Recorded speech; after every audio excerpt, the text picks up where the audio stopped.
Tourne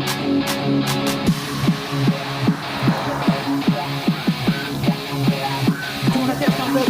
À terre, je te dis. Ok.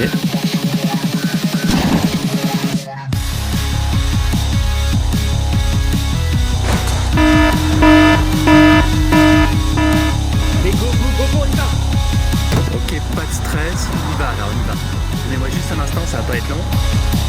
On s'énerve pas les gars, ça ira pas plus vite. J'arrive. Ça va, tout le monde est bien installé. On n'oublie pas la ceinture, hein.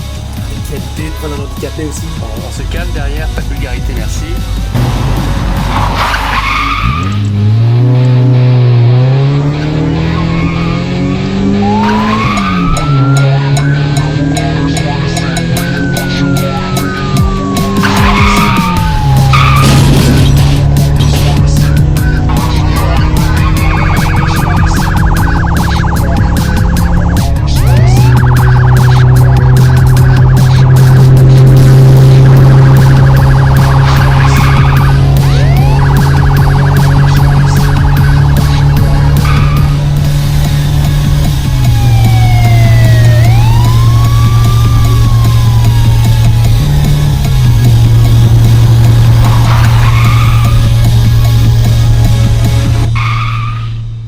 Bonjour à tous et bienvenue sur En roue libre. Ici on parle du quotidien d'un quadraplégique, que ce soit les astuces de tous les jours ou les endroits où sortir. Si vous vivez au Québec ou que vous voulez venir visiter le Québec, souscrivez à cette chaîne car je parle régulièrement des meilleurs endroits adaptés. Aujourd'hui, je vais répondre à une question que beaucoup de monde se pose. Comment est-ce que je fais pour conduire une voiture malgré le fait que je sois en fauteuil roulant? C'est dans la série des astuces de tous les jours et on va voir ensemble comment ça fonctionne. Il existe plusieurs types de véhicules adaptables et plusieurs façons d'adapter un véhicule.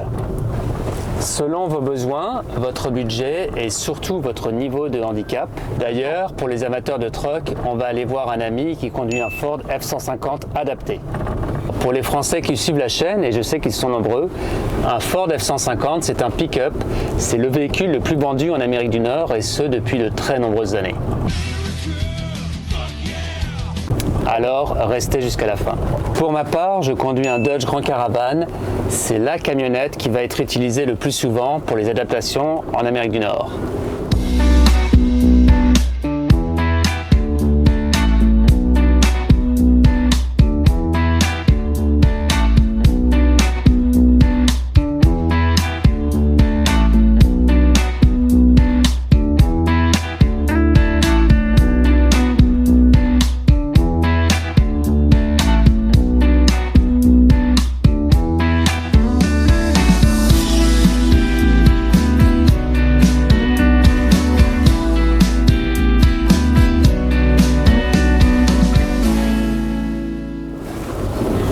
Alors pour embarquer dans la voiture, j'appuie 3 fois sur le petit bouton de la télécommande, ça ouvre la porte et ça sort la rampe automatiquement.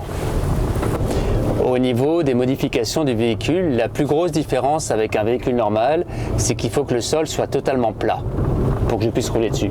En plus du plancher, on ajoute une accroche au niveau du sol pour que le fauteuil puisse se cliquer dessus et évidemment que le fauteuil ne bouge pas quand je roule.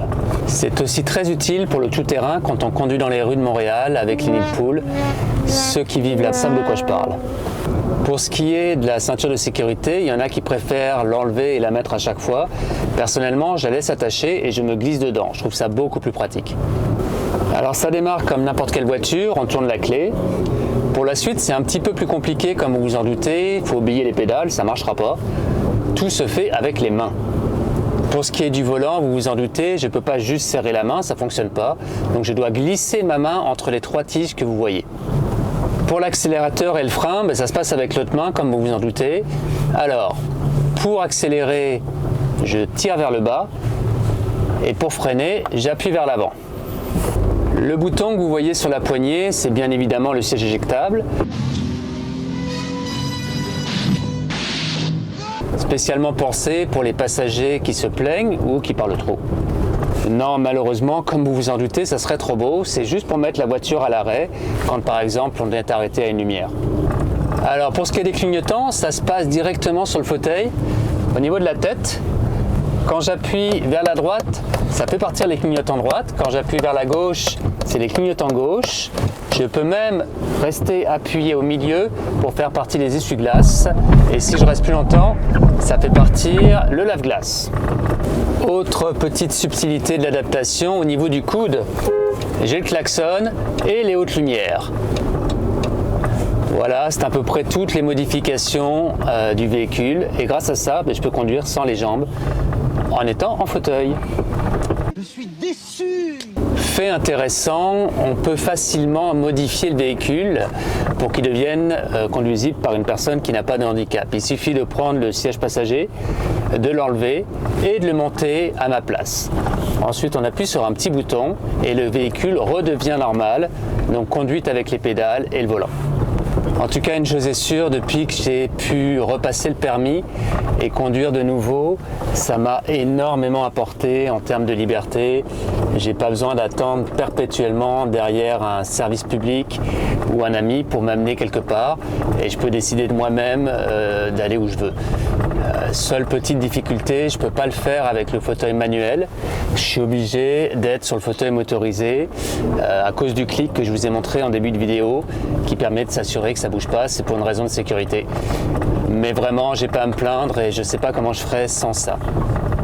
Alors pour les gens qui vivent en plein centre-ville, je présume que la voiture n'est pas indispensable et que finalement c'est presque même un problème.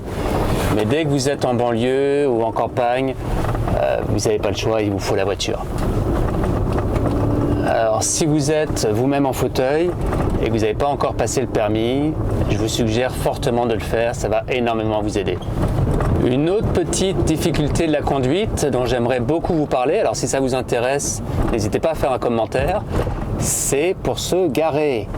Le parking en Français de France, c'est très compliqué. Évidemment, il y a des places adaptées, mais ça vient avec son lot de problèmes. Je vous expliquerai exactement de quoi il en retourne sur une autre vidéo. Et on ne se parle même pas de se garer en parallèle en centre-ville, c'est carrément presque impossible. Déjà, les trottoirs ne sont pas suffisamment larges pour sortir la rampe et le fauteuil. Et en plus, il y a plein de places qui ne sont pas disponibles pour les personnes en fauteuil.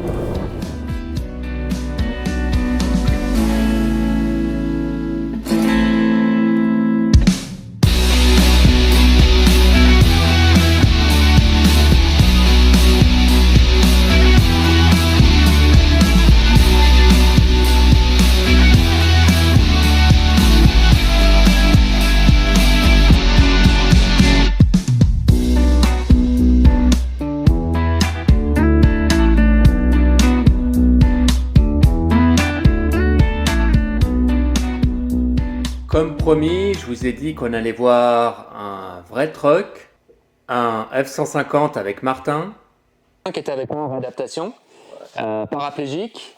Et Martin, toi, tu pouvais pas avoir comme moi une caravane, il te fallait un vrai pick-up. Explique-nous pourquoi. Ouais, il n'était pas question de faire vraiment dans caravane. Ok. Non, c'est ça. Moi, dans le fond, j'ai un pick-up parce que j'avais pas le choix parce que, premièrement, j'habite en campagne. Et deuxièmement, eh bien, je fais du bateau, je fais du côte à côte. Les chemins ici l'hiver, c'est chaotique, là. Ça prend absolument un 4x4. Puis ça me prend de la puissance pour pouvoir tirer mon ponton pour la porter dans différents emplacements. Ceux qui ne connaissent pas le Québec, là, je suis venu voir Martin aujourd'hui. On est où d'ailleurs? On est à Saint-Damien. Mon gros camion, là, j'étais un peu en difficulté avec la neige. Donc je ne vais même pas imaginer. Et là, on est pratiquement rendu au printemps. Je ne sais même pas imaginer ce que ça donne au mois de janvier. Là. Ouais, exactement. Ok Martin, alors démonstration, comment est-ce que tu fais pour rentrer là-dedans là? Ah ouais, j'espère que tu es patient parce que le désavantage c'est que ça prend 4 minutes. Ah ouais, j'ai nulle part où aller, t'inquiète pas.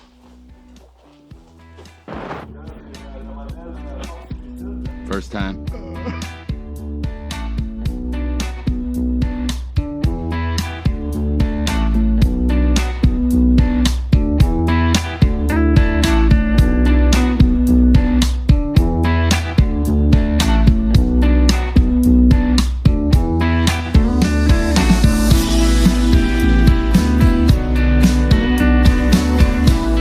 Fait que si je veux baisser les breaks, je pousse.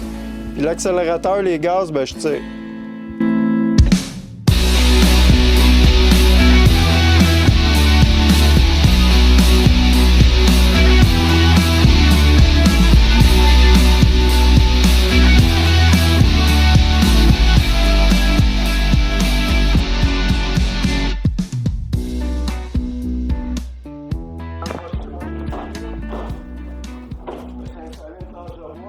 OK. Fait que là, je mets mes faces ici.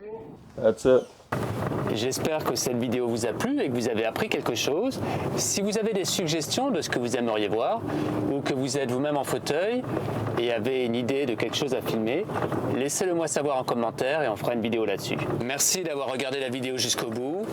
N'hésitez pas à vous abonner si ce n'est pas déjà fait et à la prochaine.